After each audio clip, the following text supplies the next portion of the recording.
Hello. We're having so much trouble with the streaming video that I'm going to do something different tonight. I'm going to record this and then upload it, and then we will see if this works. We're still working on trying to figure out how to get the Wi-Fi and everything connected, but it's been, as you know, a bit of a challenge, to say the least.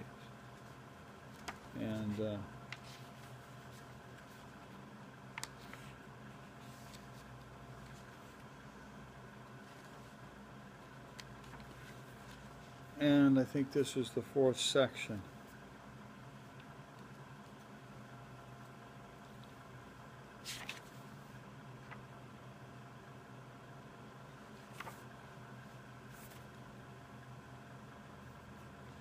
This is a little bit of a short one too.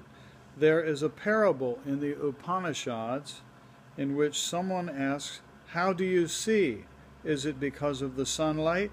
When there is no sunlight, is it because of the moonlight? When there is no moonlight, then is it fire that allows you to see? When there is no fire, then what helps you see? Even in the deepest darkness, you can see yourself. You don't see yourself through your eyes, yet you know that you exist. I am talking about that which you don't see with your eyes, yet you know it is right. You don't need any proof that you exist.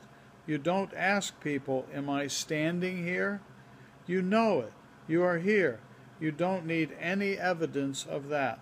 A time will come when you will know your true self. You don't need a Swami, a book, or your neighbor to tell you. Yes, you are enlightened. To become enlightened is the human endeavor. Don't stop pursuing that goal. The question is, how can this human endeavor be attained? First, you have to eliminate your foolish ideas, because otherwise they'll create obstacles in your mind. Without knowing yourself, you seek to know God. Instead, know yourself first, and then you will easily know God. Your prime duty is to know yourself, and when you know the self of all, that is God. How can you know the self? Through contemplation, you can first set aside your body as not being the real self. Then you can eliminate your senses, your prana, and then your mind, because they all change. And then what is left behind is the self. To understand the relationship between the self and these superficial levels, imagine a light filtered by many shades.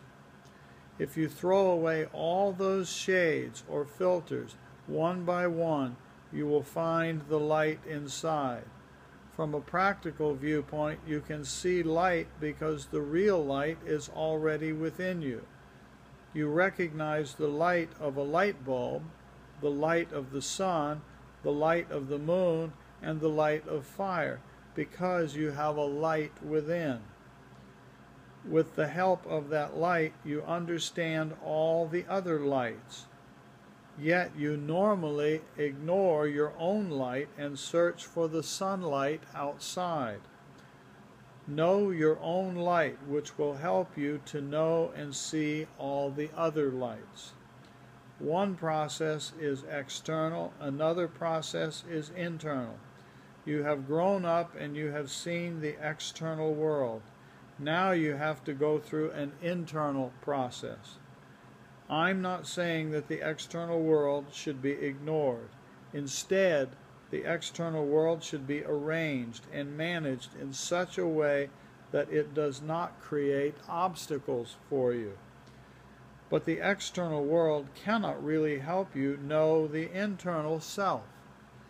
Even if you use the largest telescope in the world to see the sun, moon, stars, and the entire galaxy, if you turn that telescope toward yourself, you will not see anything. Nothing external is going to help you in your quest. To see that self, you will have to use that light that is there even when there is no light existing outside you. That is the light, knowledge, and wisdom that tells you that you exist. You have to use this light as your guide, and you need to use a particular method to do this. And next time we'll go into that method. Boy, this is a little different, recording this like this without you here with me. I hope this works out okay. We will give it a try and hope for the best. And as always, remember, it's all about Om. Om is what's happening. Om is where it's at.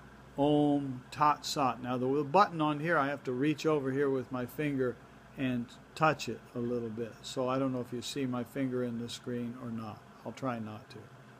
Om Tat Sat. Bye-bye.